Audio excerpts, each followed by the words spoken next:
Assim diz a palavra do Senhor. Mas agora, sem lei, se manifestou a justiça de Deus, testemunhada pela lei e pelos profetas. Justiça de Deus mediante a fé em Jesus Cristo, para todos e sobre todos os que creem, porque não há distinção.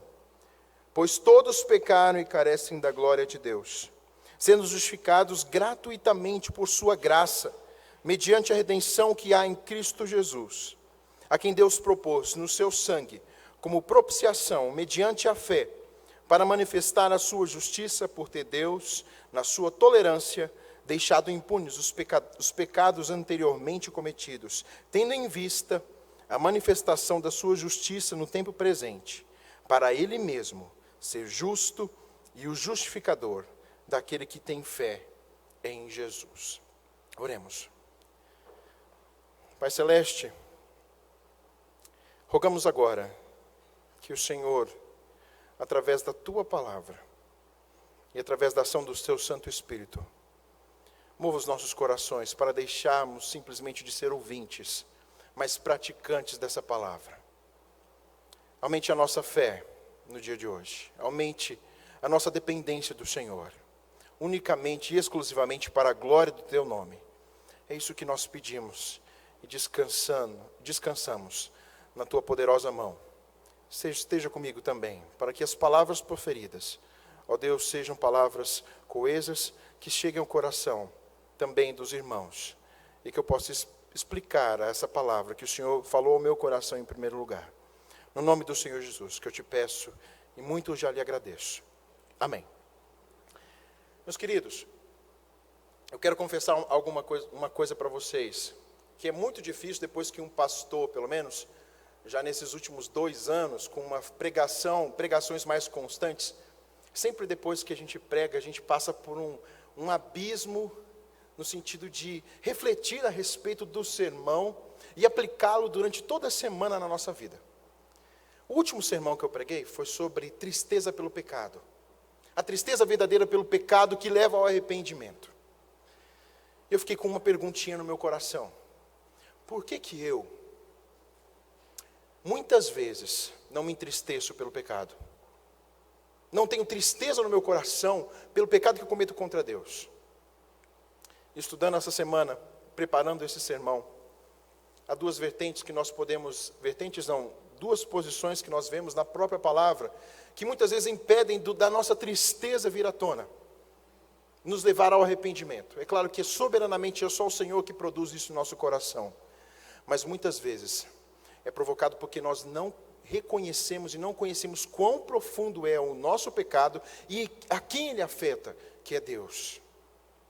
Em segundo lugar, o que faz muitas vezes nosso coração estar duro ou ficar duro por muito tempo é esquecer do que Cristo fez por nós na cruz.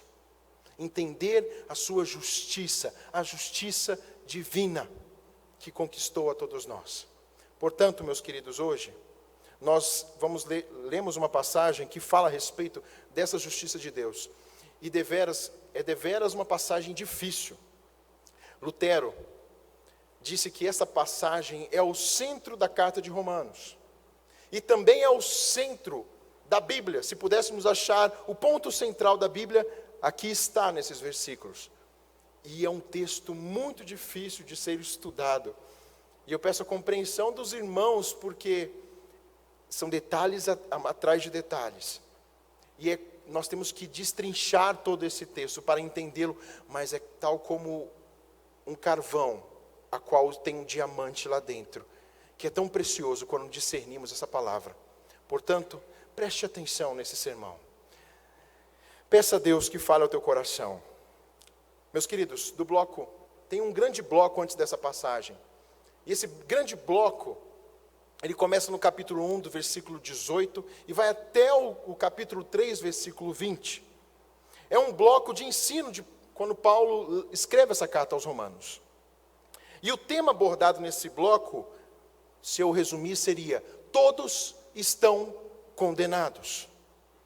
Todos estão condenados. Quem? Todos os homens. E para piorar, começando no versículo 18, a ira de Deus se revela do céu contra toda impiedade e a perversão dos homens que detêm a verdade pela injustiça. Então aqui Paulo, ele resume do capítulo 1 até o capítulo 3. Todos pecaram e carecem da glória de Deus. E acima disso, há um Deus irado por causa desse pecado, porque ele está sendo ofendido por causa desse pecado. E Paulo vai demonstrar várias evidências, ele vai relatar evidências a respeito do que é esse pecado. Homens que negaram os sinais divinos, recusaram os sinais divinos, recusaram conhecê-lo como Deus, abandonaram o senso de dependência de Deus, o senso de gratidão de Deus, que é resultado do pecado. O pecado nos faz afastar de Deus, nos faz esquecer da bondade de Deus, das suas misericórdias. Paulo vai demonstrar nesses versículos a falta de interesse pela glória de Deus. O homem, depois da queda, não quer mais glorificar a Deus, ele quer glorificar a si mesmo. Ele quer a glória para si. Os pensamentos dos homens estão corrompidos, a tal ponto que a natureza, a forma natural de se conviver, foi mudada pela perversão do pecado na vida dos homens. E finalmente nós vemos aqui, já finalizando o capítulo 2, nós vemos que o homem, ele tem andado a passos largos para longe de Deus, sem preocupação e sem alarde com as consequências, e Deus os entregou a esta condição. O pecado promove tudo isso. E além do mais, o homem se tornou infiel e avesso a Deus. Essa é a natureza do homem. Infiel a Deus e avesso a tudo que é, na verdade, voltado para Deus, a sua palavra, a comunhão daqueles que amam o Senhor. E no último capítulo, já no início do capítulo, no final do capítulo 2, início do capítulo 3, Paulo vai falar a respeito da condição dos judeus e dos gentios. Os judeus que foram agraciados com a lei, não vivem segundo a lei. Foram agraciados com a lei, com a bondade de Deus, com as misericórdias de Deus, e negligenciaram a Deus. E os gentios? E aqui, meus queridos, quem gosta de filosofia, quem gosta de história, vai entender o que Paulo estava falando. Paulo gostava muito de filosofia e de história. E certamente, como alguns autores, na verdade, estudiosos dizem, aqui ele está se referindo ao grande conhecimento que nós hoje, aqui, 2.500 anos depois dos pré-socráticos, vivemos com uma filosofia grega, aonde o conhecimento vem à tona, aonde a moral vem à tona. Se você é um advogado, certamente você aprendeu muito sobre isso. Certamente você sabe que o direito tem as suas bases ali, lá na Grécia Antiga. Só que todos esses preceitos, toda essa questão, na verdade não é obedecida nem por eles mesmos. Eles negligenciam até mesmo o senso de moralidade que há entre os homens, entre os gentios. Portanto, Paulo resume, no final já do versículo, no capítulo 3, nos últimos versículos até o versículo 20, não há justo sequer, nenhum sequer. Não há quem entenda, não há quem busque a Deus. Todos se extraviaram e a uma se fizeram inúteis. Não há quem faça o bem, nenhum sequer. Meus queridos, quando o pecado entrou neste mundo, lá no jardim do Éden, quando Adão desobedeceu a Deus, os homens foram corrompidos por completo. Não há um sequer, desde Adão até o último homem que nascer, que estará livre dessa sina, de ser pecador, de nascer em pecado. Mas nós vemos aqui que a grande essência, a grande verdade é que este pecado, ele ofende a Deus. Deus é ofendido porque Ele é santo. E nós servimos a Ele, na verdade somos criaturas dEle. Portanto, Paulo aqui, na verdade a Bíblia insiste em abordar que o pecado é ofensivo. Que Deus é um Deus que está irado. E o pecado nos torna rebeldes. Portanto, agora, Paulo quer dizer nesses versículos, até a nossa mensagem, que o homem se tornou o centro do universo. Que o homem agora quer ser como Deus. E o homem se tornou rebelde a Ele. Ele se tornou idólatra. E, pegando uma citação de um livro que eu estava lendo, que é um livro excelente, já indico para os homens aqui desta igreja, chama-se Maridos, Perseguindo a Excelência. Ele vai falar sobre o mal que afetou a nossa condição, principalmente como líderes. E das citações de Lou Pirolo, que é o nome do autor, ele diz assim: a melhor evidência que um homem deseja ou ama algo mais do que deseja ou ama a Deus, é a sua disposição diária de pecar contra Deus, seja para obter esse desejo ou porque não pode obtê-lo. Portanto, essa é a nossa condição, meus queridos. Agora eu quero que você faça uma ponderação antes de seguirmos aos pontos centrais desse texto. Eu fiz toda essa análise a respeito da nossa condição como pecadores e o que é o pecado, para que você faça uma pergunta no seu coração. Você se considera um ofensor? Um ofensor a Deus?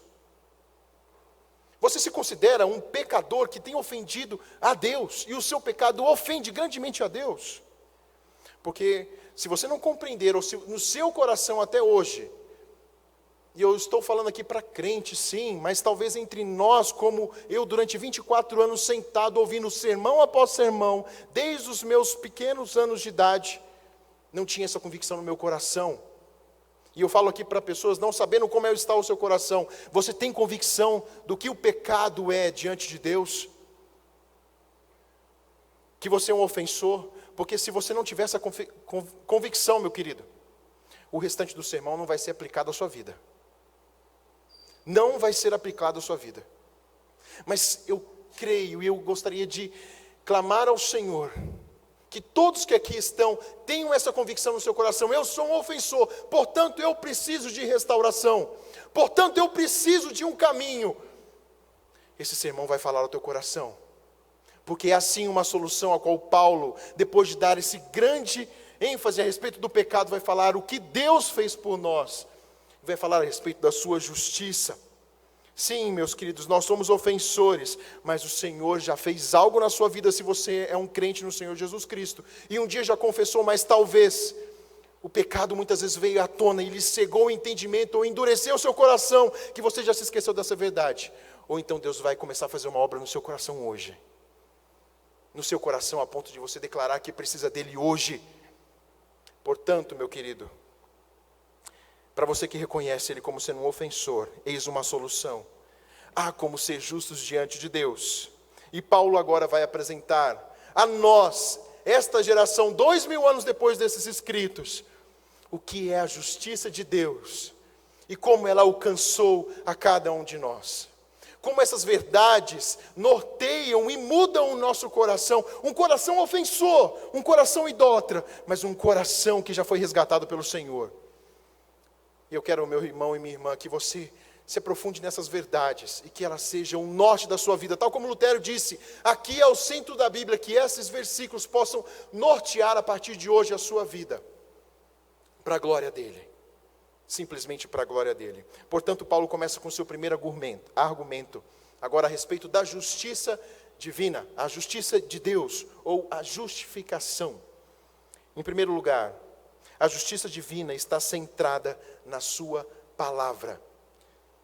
Volte os seus olhos para o versículo 21. Paulo começa dizendo assim: mas agora sem lei se manifestou a justiça de Deus, testemunhada pela lei e pelos profetas. É interessante que gente, quando você vai começar a estudar um pouco a palavra, você fica no seminário ali estudando um pouquinho de grego, um pouquinho de hebraico, você vai ver que o português nosso, as nossas traduções não tem, às vezes, é um abismo com relação ao grego. Por exemplo, Efésios, da transição do capítulo 3 para o capítulo 4, há uma palavrinha que começa no capítulo 4 ali, ele faz uma ponte entre uma soteriologia, cristologia com uma eclesiologia. Uma palavra, e essa palavra agora, mas agora, é também uma nova ponte. Mas é uma ponte do quê? Há uma mudança.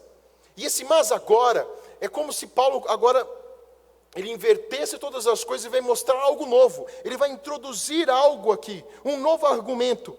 Mas a pergunta é, o que ele está introduzindo? Será que agora Paulo vai falar de uma nova coisa, de uma nova fórmula? Do que Paulo está falando? O que Paulo aqui, nós temos que entender o que ele não quer dizer. E eu peguei aqui 3 coisas do que ele não quer dizer. E normalmente são coisas que nós confundimos ao interpretar a Bíblia. Em primeiro lugar, Paulo aqui não está fazendo uma transição de que Deus era um Deus furioso, a qual ele se remete lá ao Velho Testamento, a um Deus que era punitivo. E agora no Novo Testamento ele é amoroso. Esse mas agora não é essa inversão. Primeiramente, meus queridos, porque Paulo sabe muito bem, como nós sabemos, que Deus era gracioso tanto no Velho Testamento, como continua sendo gracioso até agora para com a nossa vida, não é verdade? Era um Deus que punia, como puniu os filhos de, me fugiu o nome, de Arão, quando estavam ali oferecendo o sacrifício a Deus. Mas foi o mesmo Deus misericordioso que por muitas vezes, quando o povo levava as ofertas em pecado ao Senhor, Ele não punia. E como nós hoje, é um Deus gracioso, nós temos muitas vezes pecado contra Ele, mas Ele continua sendo o mesmo Deus gracioso. O que também Paulo não quer dizer? Que Deus deixou de ser irado. Essa transição não é uma transição para, olha, agora eu vou mostrar para vocês que Deus deixou de ser irado. Pelo contrário, nós vemos na palavra de Deus que Deus não tolera o pecado. Jesus foi o que mais falou na palavra de Deus a respeito do inferno, a respeito da justiça de Deus, de um Deus que virá agora, na verdade, de Cristo que virá como reto juiz para julgar. Paulo não está falando a respeito disso. E Paulo também não quer dizer, que normalmente é a maior confusão que nós vemos nessa transição, interpretação desse texto, que o povo de antes tinha uma lei, e a partir de agora o homem não precisa mais dessa lei. E meus queridos, essa terceira interpretação é o que mais tem afligido as nossas igrejas nos últimos dias. Em dizer que Paulo aqui está falando que a lei que existia no Velho Testamento, ela não é mais aplicada a nós. Ela deixou de existir. Paulo não quer dizer isto. O que Paulo quer dizer, meus queridos, agora, lendo, mas agora sem lei se manifestou a justiça de Deus, testemunhada pela lei e pelos profetas, quer dizer que, se você ler corretamente o Antigo Testamento, descobrirá que os seus escritos apontam e testificam e profetizam que Cristo culminou todas as coisas em um único ato. Em outras palavras, Paulo quer dizer que estamos sobre uma nova aliança. Nós declaramos aqui, esta é a nova aliança no meu sangue. Não é verdade? Quando nós temos a Santa Ceia, há uma nova aliança. Mas a antiga aliança prenunciava a que existe agora. O que isso quer dizer, Tiago? Por que você está falando de aliança? Meus queridos, porque a nova aliança é o cumprimento da antiga aliança. E Jesus Cristo veio cumprir a antiga aliança. E a nova aliança agora é o cumprimento desta antiga aliança. Portanto, quando ele fala que agora se manifestou uma justiça sem aquela aliança, ou seja, aquelas estruturas, aquelas cerimônias deixaram de existir. Mas aqui Cristo está cumprindo na cruz, e cumpriu já por nós, e nos deu uma vida. Fazendo uma releitura agora, melhorada, desse texto seria mais ou menos assim, esses primeiros versículos. Mas agora, uma justiça de Deus apareceu sem a aliança da lei, aquelas cerimônias. Por exemplo, o tabernáculo simbolizava quem? A Cristo. Uma porta a um só caminho, um sacrifício, a qual o cordeiro deveria ser sacrificado. Há uma santificação, puro, somente pureza, sem a pureza, que é a bacia, não podemos chegar a Deus. Ele é a luz do mundo, Ele é o nosso pão da vida, Ele intercede por nós, mas estávamos separados de Deus, e Ele cortou esta aliança, essa separação, e Ele agora é a propiciação pelos nossos pecados, Ele é o tapa-pecados, e cravado pelo seu sangue que nos remiu. O tabernáculo era, na verdade, meus queridos, o símbolo do que Cristo é, e do que Cristo foi para nós na cruz. Portanto, relendo, este versículo seria assim: mas agora a justiça de Deus apareceu sem a aliança da lei, embora a aliança da lei testemunhe disso, e a justiça de Deus veio por meio da confiança em Jesus. Concluindo esse primeiro ponto, meus queridos, louvado seja Deus, porque Ele cumpre, e Cristo cumpriu todas as suas promessas. Ele prometeu ali a Adão e Eva, em Gênesis capítulo 3, versículo 15. Ele prometeu a Abraão, a Isaac e a Jacó, ao seu povo, e Ele aqui cumpriu. Nós servimos a um Deus que cumpre as suas promessas. E a sua justiça, ela é efetiva porque Ele cumpre as suas promessas. Portanto, meus queridos, nós não servimos a um Deus que fala e não cumpre. Nós servimos a um Deus que tudo que Ele fala, Ele cumpre. E como conhecê-lo? Pela sua palavra. Você quer conhecer o seu Deus? Se volte à palavra. Entenda o que Ele já fez e o que Ele haverá de fazer, porque nenhum tio se passará até que tudo se cumpra. e Ele assim o fará. A justiça também de Deus, Paulo afirma, como segundo ponto, que a justiça de Deus, ela é para todos os que creem. Versículos 22 a 23.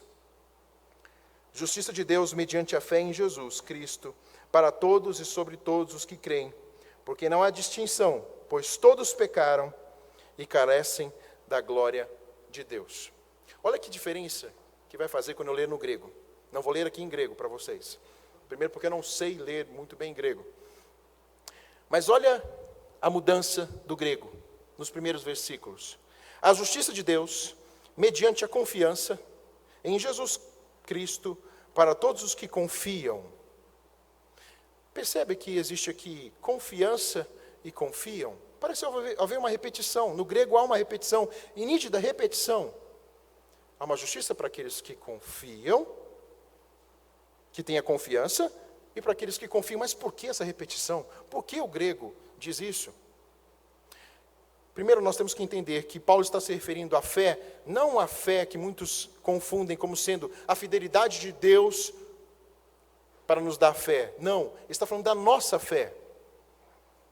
A fé em Cristo.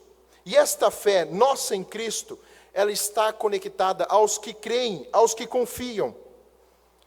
Mas eu quero explicar para vocês a repetição. Por que essa repetição? Por que confiança? Por que confiam? É porque no grego, meus queridos, confiança e confiam, eles chamam, é como se fosse um imã, chamando e apontando para um tema principal. E sabe qual que é a chave principal desse versículo? Todos. É porque confiança e confiam mostram a chave principal, a qual é como se fosse mostrando qual é a chave desse versículo. É todos. A razão, então, é enfatizar a palavra todos, que é uma palavra conectora. Vou explicar para vocês. Todos vincula esse parágrafo, sabe ao quê? A Romanos capítulo 1, do versículo 18, até Romanos capítulo 3, 20. Então, se eu ler de outra forma, significa assim, a justiça de Deus mediante a confiança em Jesus para todos. Quem? Todos aqueles que pecaram e carecem da glória de Deus. Essa justiça é para todos aqueles. Meus queridos, é tão gostoso quando a gente começa a fazer uma exegese dos textos e começa a entender as palavras fluindo e como Deus fala ao nosso coração. Meus queridos, é de arrepiar, e é difícil às vezes estudar isso aqui, porque eu falo montado em vários outros. Tem que aprender mais grego. É um embate que vem na vida do pastor. Tem que aprender mais hebraico. Eu tenho que ser mais fluente nisso. Porque é uma riqueza tão preciosa para as nossas vidas. Então ele está dizendo, ou seja, todos estão debaixo do pecado, todos estão condenados, portanto, todos precisam da justiça de Deus. Como está escrito no versículo 23, a qual ele dá a ênfase final, porque todos pecaram e carecem da glória de Deus. Aqui está a ênfase, para quem veio essa justiça? Para todos. Só que com algo, com uma condicional, para todos aqueles que creem. Aqui está o diferencial, que exclui o que muitos declaram que Jesus veio para todos, e infelizmente há heresias que falam que até mesmo os demônios de Satanás virão a crer em Deus. Sim, existem heresias assim. Não, Deus veio para todos os que creem no seu nome. Para todos os pecadores, sim, mas para todos que creem no seu nome. Portanto, meus queridos, é por meio da fé. A justiça vem para todos aqueles que têm fé. E é interessante nós fazermos a análise no Antigo Testamento. Para você ser um judeu, você precisa se submeter às leis judaicas, se submeter às suas cerimônias. No Novo Testamento você também precisa se submeter a algo. Submeter ao Senhor. A declaração de fé que você pertence a Ele. E o que aquele que Ele fez por você é verdadeiro. E meus queridos, olha que interessante esse todos, a qual Ele faz o vínculo. Eu quero finalizar esse ponto 2. Jesus e a sua justiça veio para todos. Apocalipse 4 e Apocalipse 5 vai falar a respeito de algo tão maravilhoso. Que no final dos tempos, todos estarão diante do Senhor, de todos os povos, de todas as línguas, de todas as nações, declarando que o Senhor é santo, que o Senhor é santo, que o Senhor é santo. O Senhor veio para todos aqueles que um dia declararam que Ele é o Senhor das suas vidas. Meus queridos, o que isso promove em nós? Aplicando na nossa vida. Essa solução de vida está sendo oferecida a você, a mim, a todos nós aqui. E um dia nos foi oferecido àqueles que já confessam ao Senhor Jesus. Que privilégio é este? O Senhor vem, Ele não vê status, Ele não vê nossa condição, se somos ricos, se somos pobres, se somos doutos, se somos... Me faltou. Iletrados, obrigado, esposa. Se somos iletrados, não, o Senhor veio para todos. O Senhor constrange reis como Nabucodonosor, como constrange o seu Raimundo lá em Borba, no meio da Rio Amazônia, um homem drogado, um homem que tinha 7 filhos, batia em todos, se prostituía, um homem letrado analfabeto, a qual o Senhor conquistou.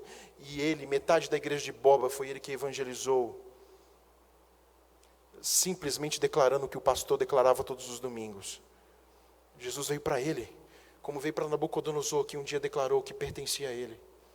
Como pode vir a cada um de nós? Quem pode resistir ao Senhor? Quem hoje pode resistir ao Senhor? Pense no mais corrupto, hoje. Pense no mais desprezível, aquele que talvez você não consiga amar. Deus veio para esse. E Deus pode transformar, com o poder do seu evangelho, o coração de qualquer um. Portanto, Ele transforma até a nossa visão para com o nosso próximo e para com aqueles que nós, infelizmente, não conseguimos amar. Porque é muito fácil repudiar alguém. Mas amar é muito difícil. E o Senhor veio amar a cada um dos seus. E eu quero concluir nesse ponto 2 que, meus queridos, quando nós entendemos que Ele veio para todos, nós podemos nos gloriar porque somos aqui, famílias diferentes. Como somos diferentes. E Deus veio para todos nós e nos uniu. E há de nos mover para... E quando nós temos essa certeza no coração, é isso que nos impulsiona a chegar àqueles mais desprezíveis que agora estão debaixo daquelas pontes, no viaduto, se drogando para falar do amor de Cristo. Ou para falar para aqueles homens que estão ali na serra, nas suas casas lindas, mas vazios, longe de Deus. Para todos Ele veio. E é isso que constrange o nosso coração. No ponto 3, que Paulo está falando a respeito da justiça divina, é que Cristo é a fonte da justiça. Romanos capítulo 3, 24, 25. E assim diz, sendo justificados gratuitamente por sua graça, mediante a redenção que há em Cristo Jesus, a quem Deus propôs no seu sangue como propiciação mediante a fé, para manifestar a sua justiça, por ter Deus, na sua tolerância, deixado impunes os pecados anteriormente cometidos. Na verdade, acho que era até metade do 25, me perdoem. Paulo fala aqui, informa que nos foi dada de forma gratuita. O perdão dele, a sua justiça foi nos dada de forma gratuita. É graça divina, pelo seu derramamento de sangue. Nós obtemos a redenção, a propiciação pelos nossos pecados. Vou parar aqui. Você sabe o que é redenção? Você sabe o que é propiciação? Lembra da minha introdução a respeito do entender o que Cristo fez por nós? Meus queridos, eu vou ser bem, aberto com vocês. Até os meus 23 anos, como todos conhecem, nasci num berço evangélico, tive o privilégio de nascer numa casa pastoral, ouvindo sermões desde que eu nasci. E até meus 24 anos não entendi o que era redenção, propiciação, justificação. Nada disso.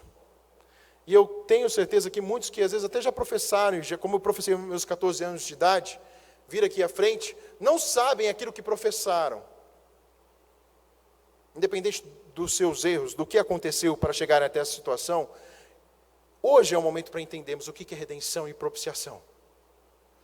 Meus queridos, redenção, vou fazer aqui com vocês algo maravilhoso, porque redenção e propiciação, elas estão interligadas. A redenção era necessária para que fôssemos redimidos, para que a justiça de Deus viesse sobre nós, e a propiciação também, elas estão unidas. Sem elas, nós não seríamos perdoados dos nossos pecados, e a ira de Deus não seria aplacada. Vamos entender o que é redenção? Redenção, meus queridos, é um termo muito pouco conhecido nos nossos dias, mas quem viveu algumas crises no passado, ou quem é da época ali do Jonathan, da década de 80, 70, mais ou menos, sabe o que é isso? Casa de penhores. Eu lembro que existia isso na década de 80, muitas casas de penhores. Você levava um objeto, você estava com dívida, pegava o seu relógio, pegava o seu carro não, o seu relógio, sua joia, levava para a casa de penhores. Assinava um contrato de que você devolveria depois o valor daquela quantia, que você pegaria emprestado, com mais alguns juros, mas tinha uma data marcada, e você teria que devolver. E quando você pegasse, na verdade, sanasse essa dívida, você redimiria aquele relógio ou aquela joia. Mas vamos entender o que Paulo está dizendo aqui. O que é redimir? É muito mais do que isso. O redimir que nós vimos aqui no Velho Testamento, porque eu tenho que lembrar por que Paulo escreveu isso, qual era o contexto de Paulo, o que Paulo estava querendo dizer naquela época, e o que significava redimir para os romanos, que é a igreja base a qual Paulo escreveu. Redimir na antiguidade era mais ou menos assim. O Hamilton Júnior contraiu uma grande dívida. E o Hamilton Júnior não tinha como pagar essa dívida. Antigamente não havia casa de penhores.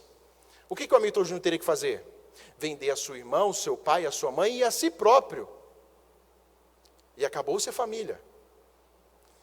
E ele se venderia como escravo. Ou seja, o Hamilton, a Amanda, a Regiane e o Hamilton Júnior seriam escravos. E às vezes a dívida era eterna, não teria como pagar. E as pessoas eram injustas em Roma. E você se tornava escravo por toda a sua vida. Se fosse na época ali dos judeus, se você estivesse sobre a lei dos judeus, em 50 anos sua dívida seria paga, com o jubileu. Ou então a cada 7 anos, dependendo, claro, do teor da dívida. Mas se você vivesse em Roma, certamente quando você se vendia escravo, não tinha mais volta. Como o Hamilton Júnior seria redimido? O Henrique, o seu amigo ou parente, falaria assim: eu vou pagar pela vida do Hamilton Júnior. Não somente do Hamilton Júnior, mas da família do Hamilton Júnior. E como ele faria? Ele levaria o dinheiro para pagar ao dono que comprou ele como escravo? Não, não faria isso. Ele pegaria o dinheiro, o montante representante, a quantia do valor dessa dívida, do quanto o Hamilton Júnior valia e toda a sua família, e levaria para um templo. Quando ele chegasse no templo, ele ofereceria esse dinheiro mais um valor para o sacerdote. E a partir de então, o sacerdote ia na casa do patrão, aonde estava Hamilton Júnior preso, e declararia: agora, o Hamilton Júnior e a sua família pertencem ao templo, aqui está a dívida dele. E agora o Hamilton Júnior estaria livre com toda a sua família. Não. Porque quando alguém era redimido, o Hamilton Júnior agora, com toda a sua família, pertenceriam ao templo, ao Deus do templo, livres, mas servos para sempre daquele Deus. É esse termo que Paulo usa para redimidos. O Senhor Jesus veio pagar uma dívida, e essa dívida foi paga diante de Deus, e essa dívida nos tornou livres, mas agora servos para sempre daquele que nos redimiu, libertos, mas servos agora do Deus vivo. E o que é propiciação? Meus queridos, antigamente, as pessoas criam que cada terreno, mar, ar, montes, pertenciam a um Deus. E Paulo está usando esse termo de propiciação às práticas dos romanos. Então, se eu quisesse navegar por um rio ou por um mar, eu teria que oferecer uma oferta que agradasse a esse Deus, para que ele não se tornasse irado para comigo. Portanto, o homem oferecia uma oferta de propiciação a fim de aplacar a ira desse Deus. Mas nós vemos aqui, meus queridos, que Paulo ele dá uma ênfase muito grande, que nós, tal como em Romanos ele disse, Romanos capítulo 1 até o capítulo 3, versículo 20, que o homem é incapaz de servir a Deus. Portanto, quem oferece a propiciação? Novamente, como Deus foi quem redimiu através de Cristo, é o próprio Deus quem proveu a propiciação, ou seja, algo para aplacar a ira dele mesmo. Porque Deus amou o mundo de tal maneira que deu o seu Filho unigênito, para que todo aquele que nele crê não pereça, mas tenha vida eterna. Portanto, Paulo está dizendo aqui que foi Deus quem estendeu a sua mão, para que a sua ira fosse aplacada. Ele mesmo ofereceu a solução, a qual nós não poderíamos buscar revertê-la. Por causa da sua bondade, da sua misericórdia, Deus deu o seu Filho. Que aplicação nós temos para nós aqui? É mais uma palavra para nos fazer render diante da bondade e misericórdia de Deus. O que eu vou falar para vocês? É conhecendo a bondade e misericórdia de Deus para com a nossa vida que entendemos que servimos a um Deus de tão grande misericórdia, que nos chamou, que deu o seu Filho para que fizéssemos parte dessa grande comunhão com Ele. Portanto, meus queridos, Ele nos deu vida por meio de Cristo Jesus. Indo para o último ponto, a última ênfase de Paulo é que a justiça veio pela cruz. A justiça veio pela cruz, que é o único caminho para que essa justiça fosse aplicada, foi pela cruz. A redenção e a propiciação se operaram na cruz. Mas Paulo aqui vai dar a razão principal porque Cristo foi para a cruz. Nesses últimos 2 versículos, final do versículo 25 e versículo 26, ele diz que foi para manifestar a sua justiça. O seu ato foi para nos salvar, sim, meus queridos. Ele nos amou, sim, antes da fundação do mundo, sim. Mas o ato principal, porque Cristo foi para a cruz, foi para satisfazer a sua própria justiça. Aí nós passamos a entender o que é glorificar a Deus e tudo ser para a glória de Deus quando nós lemos o nosso catecismo. Qual é a razão do homem? Qual é o fim principal do homem? Glorificar a Deus e gozá-lo para sempre. Por quê? Porque tudo é para a glória dele. Sabe por que nós temos a rebeldia contra Deus? Porque em nós habita um coração mau e pecador que quer a nossa própria glória. E essa é a nossa luta constante. Mas Deus nos mostra através da palavra dele que o ato dele sim foi de grande amor para conosco, mas um ato para a glória dele, para a justiça dele, para que o nome dele fosse glorificado diante dos homens, diante dos anjos. E assim o será, porque todo joelho se dobrará quando Jesus Cristo voltar. Todo joelho estará diante dele, clamando e exaltando o nome dele. Este é o fim da nossa vida. E o que isso move nosso coração, meus queridos? A dependermos mais dele, a vermos quão pequenos nós somos e quantas vezes reclamamos de tantas pequenas coisas, e quão preciosa joia há na palavra de Deus, a fim de nortear o nosso cristianismo. Em outras palavras, aqui, a cruz é a manifestação da justiça divina. E enquanto Deus satisfaz a sua justiça, Ele justifica o impuro. Olha que maravilha. Deus não é egoísta, como nós somos. Enquanto Ele satisfaz a sua justiça, Ele nos justifica. Enquanto Ele aplaca a ira de Deus, sendo enviado pelo próprio Deus, Jesus Cristo, Ele tem amor para com nós. Como diz a palavra de Deus, nós que somos pó. A sua bondade é tão grande que Ele olha para nós. Enquanto Ele está glorificando o seu próprio nome, Ele nos chama. E aqui está a bondade de Deus. É isso, meus queridos, que faz os nossos olhos começarem a soltar lágrimas de tristeza pelo nosso pecado, pela nossa pequenez e pela grande bondade de Deus. É isso que desmancha o nosso coração. Essa certeza, essas palavras movem a nossa vida. Portanto, nesse único ato, Jesus pagou a nossa dívida. E no tempo presente, na cruz, deu-se o clímax. A história da redenção foi a propiciação para nos trazer paz. O segundo Adão veio, justo, perfeito, santo e obediente até o fim. E a paz foi reconciliada com Deus. E agora nós podemos declarar sim, que recebemos isto pelos atos de Cristo. Você crê nisto? Você crê que Cristo veio, deu a sua vida por você, justificou diante do Pai? Meus queridos, se você crê, tenha certeza que se Deus lhe chamar agora, lhe foi imputado a obediência perfeita de Cristo na sua vida, satisfazendo a glória do Senhor, a justiça de Deus, mas lhe foi imputada a obediência. Por isso que nós não tememos, reformular aqui minha frase. Nós temos medo da morte, sim. Quando nós vemos a morte, nós tememos. Mas ela não é um temor para a nossa vida, porque sabemos que, se cremos no Senhor, a morte pode vir nos ceifar, ou ceifar aqueles que estão ao nosso redor. Mas pelo que Cristo fez na cruz, e nos foi imputado, estaremos com o Pai, pela sua perfeita obediência, e pelo seu perfeito ato na cruz. Você crê nisso? Você crê nisso, jovem? Eu não sei como está o seu coração, eu não sei se você verdadeiramente crê nisso. E eu passei 23 anos crendo nisso. E quando Deus falou no meu coração, meus queridos, o senso de vazio e ao mesmo tempo o senso de completude que vem da palavra de Deus alcança o nosso coração, nos move. Só exemplificando o que aconteceu comigo, isso aconteceu comigo lá no exterior, lá na Inglaterra. Eu já falei uma vez aqui para vocês, mas quando eu estava voltando da Inglaterra, a única coisa que eu pedi era: Senhor, não deixa esse avião cair, porque eu quero te servir lá no Brasil. Veio um medo, mas veio uma vontade de servir a Deus.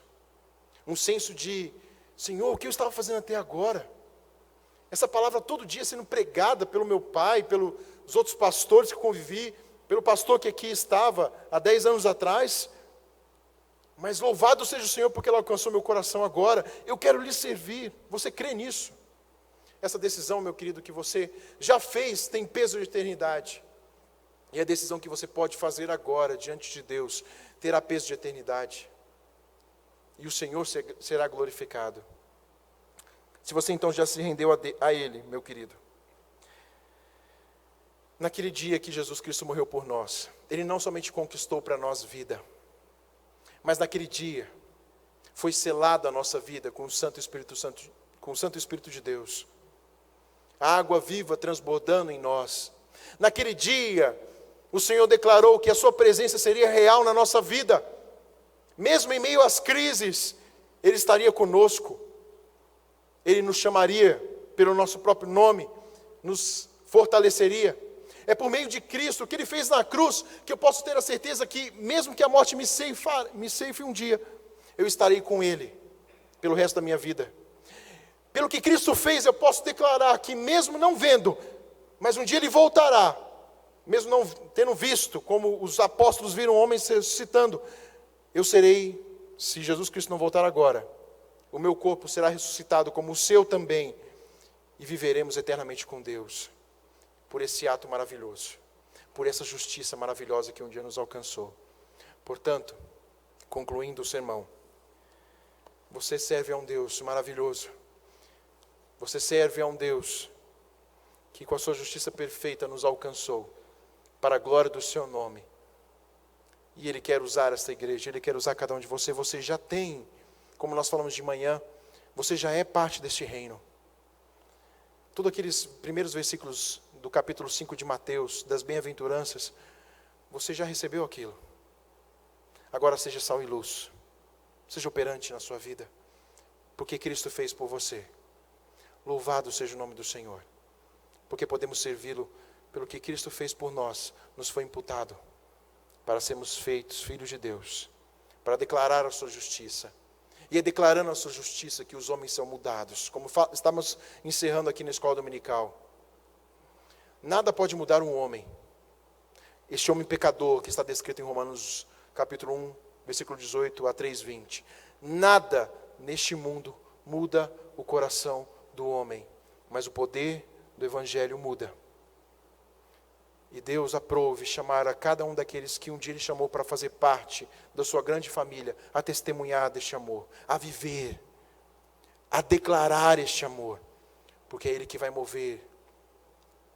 Ele que vai mover as pessoas, Ele que vai mover as nossas famílias, a nossa nação, a nossa igreja. Compreendendo o que o Senhor fez por nós, passaremos a servi-lo com mais vontade, com mais amor, e na dependência exclusiva dEle, unicamente dEle, para a glória dEle. Vamos orar? Ó Deus Celeste, agradecemos ao Senhor por essa palavra.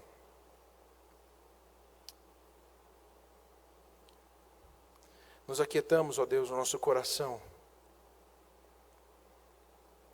declarando que tudo o que o Senhor fez naquela cruz foi maravilhoso, e nós não podemos declarar aqui com 1000 palavras tão grandiosidade de ato que foi feito por nós e também para a glória do teu nome. Muito obrigado porque o Senhor nos chamou, o Senhor nos redimiu, o Senhor nos comprou de uma vez por todas para podermos te servir. E agora somos teus, ó Deus. Que nos ajude a declarar essa justiça, a justiça perfeita de Deus, o teu amor para todos aqueles que estão ao nosso redor. Nos ajude a ser sal e luz nessa terra. Nos ajude a ser crentes vigorosos, que proclamem a tua palavra e que voltemos para os nossos lares com essa certeza de que o Senhor, ó Deus, é tão grande, tão maravilhoso, que o Senhor alcança a todos aqueles que creem no seu nome. E, ó Deus, nos ajude a voltar para os nossos lares com um propósito no nosso coração, de evidenciarmos aquilo que tu fez por nós na cruz. Ó Pai, esteja com cada um de nós no dia de hoje, nos leve com segurança para os nossos lares, e que a tua graça esteja sobre todos nós, no nome do Senhor Jesus. Amém.